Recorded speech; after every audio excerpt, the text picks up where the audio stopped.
Okay, so welcome to Medical Society. I'm part of Herschel's Dental Society, and I thought I'd just do a something that will work for both Herschel Medical Society and Dental Society. So today I thought we'd look a bit into research. So if we looked at critical appraising, and then I'm going to link it to like the critical thinking questions you get in BMAT. So hopefully you find this useful.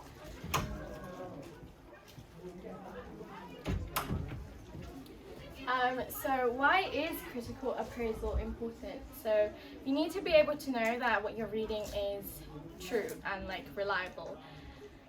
Because often you find a lot of stuff online which is just people giving their opinions and not necessarily true. So as both like medical students and dental students, we're going to read a lot of information, so we need to be able to distinguish between what's true and false. And the careers that we're taking are pre-evidence based, so there's going to be lots of scientific investigations out there, and we need to be able to determine whether we should agree with it, like based on how much evidence there is on whatever the issue is. And that's how we actually deliver the best care that we can for our patients. So what exactly are the issues?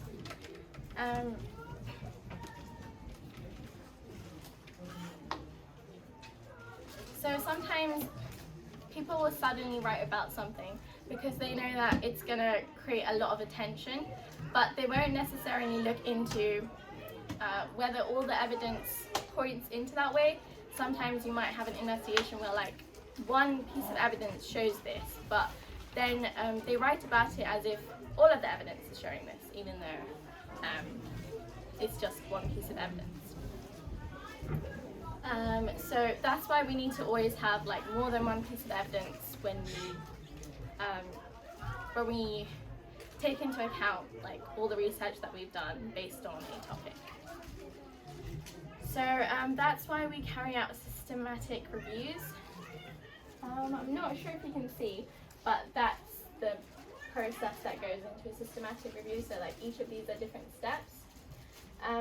Can any of you see that in the back? No. Okay, so that's animal laboratory studies. This is case reports. So that's based on narrative reviews, expert opinions, editorials. And then you have case control studies. And then you have cohort studies, and then randomized controlled trial, and then you have the meta-analysis, and then lastly you'll have your clinical practice guidelines, which is what you get out of all the reviews that's taking place. The thing is, research can sometimes go lost because you can always get research published, but that research doesn't necessarily have to be peer reviewed. And if it's not peer reviewed, then you don't have like all these people contributing on whether they agree with your research or not. And especially these days, we have a lot of sites where you could just put your research on. So even when it's on these sites, it's not necessarily peer reviewed, so there isn't a guarantee that what's there is true or right. So if you look at an argument, you're going to have a premise, which is like your idea, and you're going to have about like 4 of these ideally, and then you're going to have your conclusion. And you'll have an assumption, which is what is going to keep your argument together. So sometimes it's hard to spot conclusions because they're not always at the end of a piece of text. And the ways to figure that out is it's always going to be an opinionated sentence. Conclusions are always going to have your opinions in them. It's not necessarily going to be just facts. And you're going to have plenty of connectors in there. So the main things to look for when you're looking at a piece of research is definitive statements. So must, should, will, because this way you know that that is definitely going to be true. And you need to look at correlation versus causation.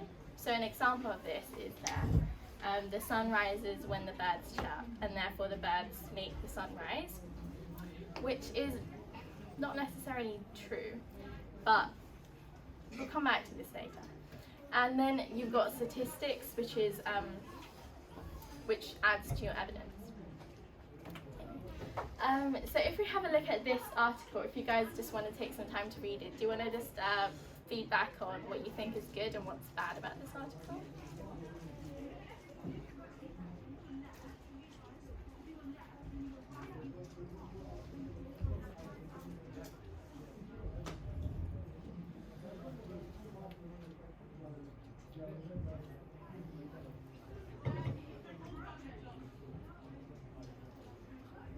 So I think it's a bit bad because you've got the article saying that eating the apple will prevent, let's say, stroke, cancer, and heart disease, but it doesn't tell us what ingredient does prevents this, for example. Yeah, that's true.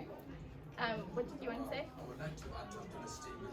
For example, it says there are so many beneficial ingredients, but I think that's a relative statement, and they haven't really explained what beneficial ingredient actually is. And also, they said it's pioneering research in America. They haven't given any resource or link to it as well, and that shows Yeah. Any other ideas, Smith? Along with that, it says a whole raft of new scientific research. It doesn't specify at all what scientific research this is. Okay. I think one of the main problems is there's no statistics given. Why is it that you think that's the main problem? Because we've got our own bias right now. We're looking at the text and we're just assuming it's wrong. Maybe it is true. None of us can say so. So the only way we can say if it's true or not without our own biases is if there's statistical evidence to it. Okay. Does anyone have any ideas on why this could be a good article? So I agree, I don't think it's a very good article, but if you think about it, in some ways, it's quite clear, because sometimes oh, did you want to say something? Do you want to be a bit louder, please? The good thing about this article is that it can encourage like a good balance around incorporating health into but they don't specify it. Yeah. I think one way it can be a good article is for like individuals who don't look at science. They have an understanding of what's going on. We start adding scientific terms, etc. Those viewers might be confused. So maybe this isn't targeted towards those who have a scientific approach to it. Yeah, it's probably, so it's actually taken from the Daily Mail. So it's kind of along the lines of what you two were saying. It's probably better for those who they just out of curiosity they click on the link and they read it and they're like, okay, well, I'll start eating an apple now because it's clearly got some benefits, but they don't really want to know too much about it. Did you want to say something? Yeah, I was going to say it's appealing to the masses. Okay. It's not really to Okay, so from all of that, I think I'm going to link it to the BMAT critical thinking questions now. So, can everyone read that? Can you not read it? Okay. So if you want to just read it and then if you can give your suggestions on what you think the right answer would be.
I'll see if anyone else has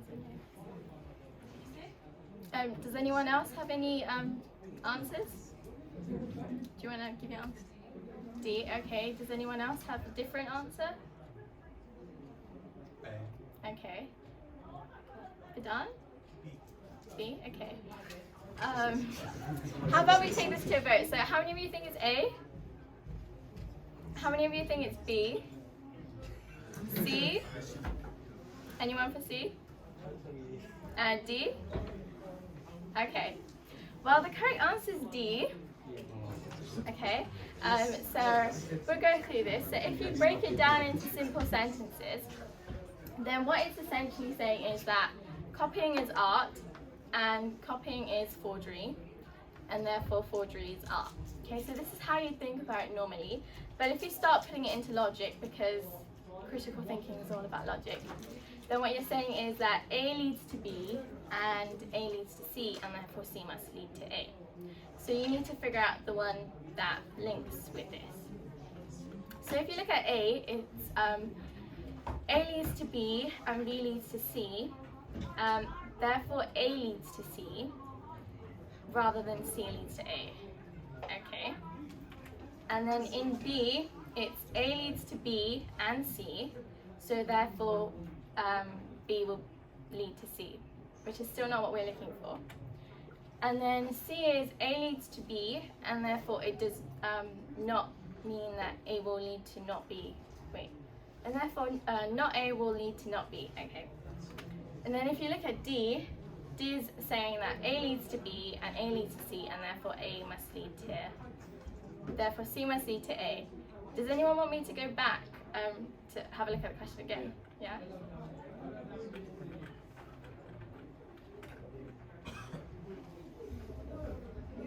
I'll give you guys all a minute to just...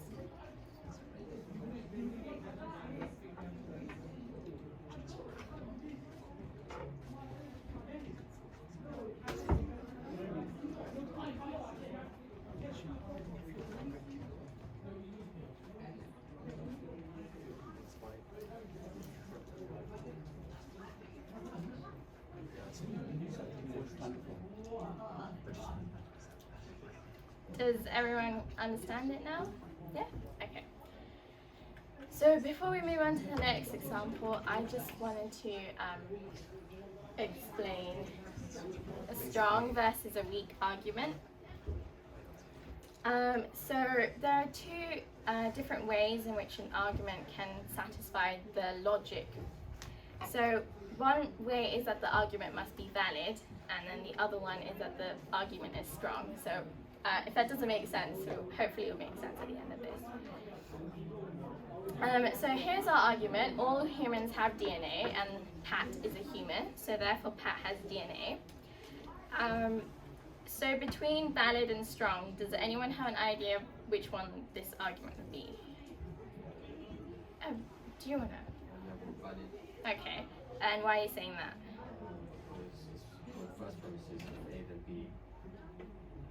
Okay, yeah.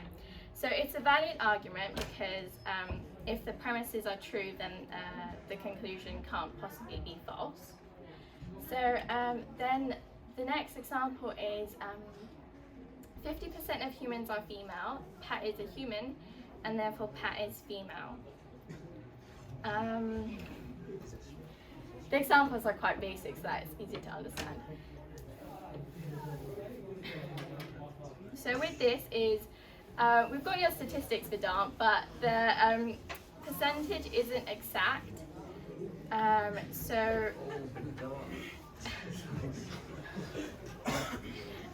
we're not interested in whether the premises are actually true. We're interested in whether, if they were true, the conclusion would follow. So, does anyone think that it would follow? No, it wouldn't, yeah. So this is an example of an argument that does not satisfy the logic condition. Yes? It says 50% of humans are female. Oh, no. It says Pat is human. He's gonna go Therefore, 50% chance that Pat is female. That would Yeah, be the valid but argument. no, but we're not doing it in terms of percentages. We're doing it like definite. So you can't be for sure that Pat is a female. No, you can't. No, yeah. Okay.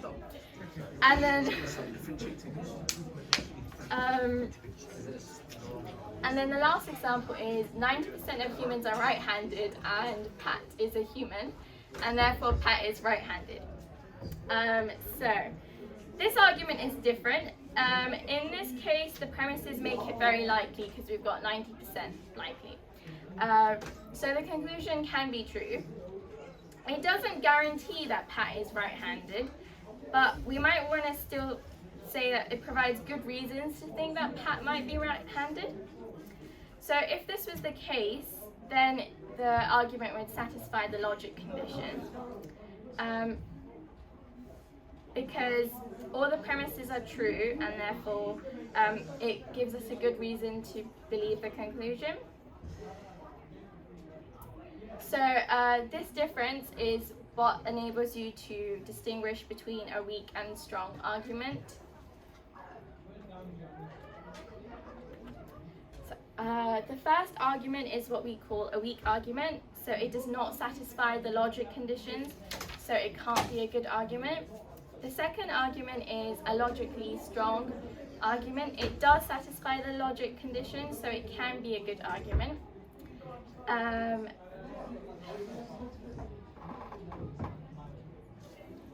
So this is what distinguishes these arguments, but they have something in common, and that's that they're both logically invalid. So in a valid argument, if the premises are true, the conclusion can't possibly be false. So neither of these arguments guarantee certainty. They're both weak inferences. And even if the premises are true, you could still be wrong about the conclusion. Okay. So these are kind of like the general rules of how you would distinguish between valid, strong, and weak. So this is valid. An example of that would be that all actors are robots, and Tom is an actor, so therefore Tom is a robot. If we switch the all in the statement to most, then we're going to be having an invalid but strong argument. So the example would be most actors are robots and Tom is an actor, therefore Tom is a robot. The conclusion doesn't follow with certainty, but we're stipulating that most means enough to make it reasonable to believe the conclusion. Okay, and then if we change the most to some, then we have a weak argument. It doesn't even guarantee 50%, so in logic, some just equates to, in this case would be that at least one is a robot.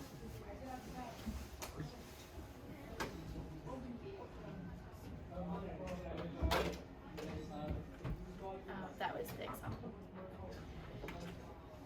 So to summarize, if an argument is valid, then all of the premises will be true and the conclusion will follow with certainty.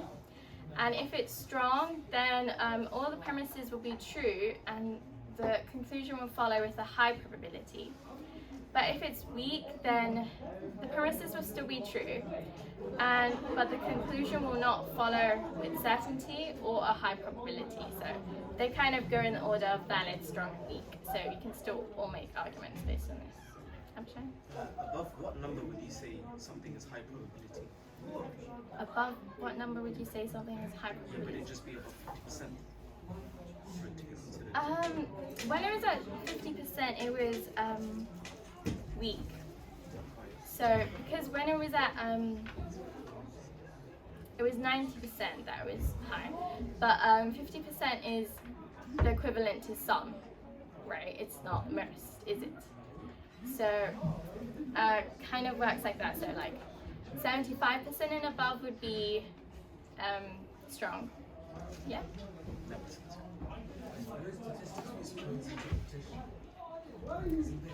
All I had was statistics. Do you want to say that again?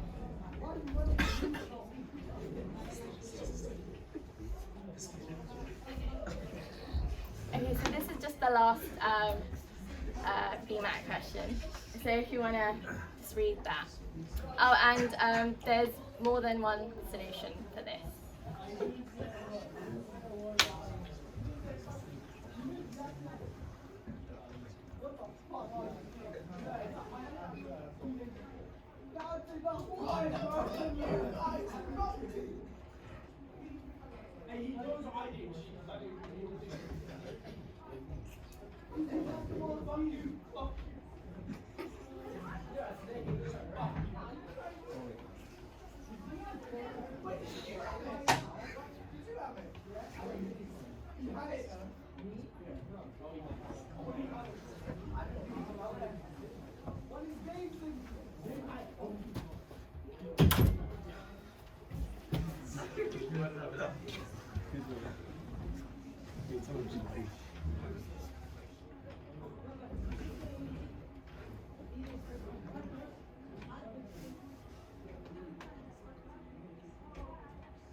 Okay, so I already told at the start that there was more than one.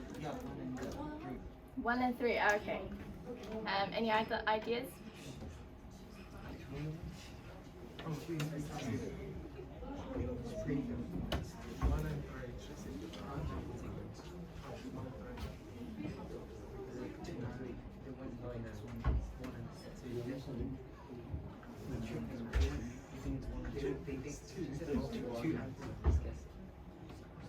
Yeah, I mean, there were 66 very ratio to the It's a strong. I'm actually right. Yeah, I think it's just confused, just the middle one, isn't it? It's one three chance.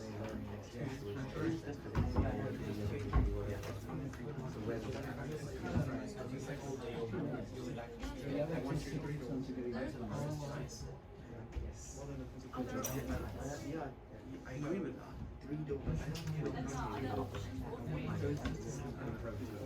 No, it's not all 3. 1, 2. Okay, so we got 1 and 2 and 1 and 3, so... It's definitely 1 and 2. Okay. Psychology. So who thinks it's 1 and 2? 1 and 3? You're a loser. Okay, well, the loser was actually correct. Yes, come on, man. Sorry, please. I mean, I lied. Okay, so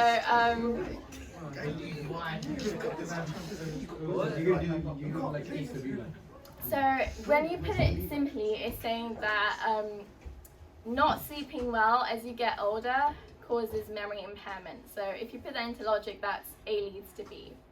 And the first one is saying that B leads to A. The second one is saying the second one is not a weakness in the argument. It's just it doesn't add to the argument, but it doesn't contradict it. So it's just unnecessary. And the third one is C leads to A. If I go back to that question, does it make sense?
I hope that some of you found this useful, because I didn't want to do too much dentistry because then it would kind of be relevant for you all.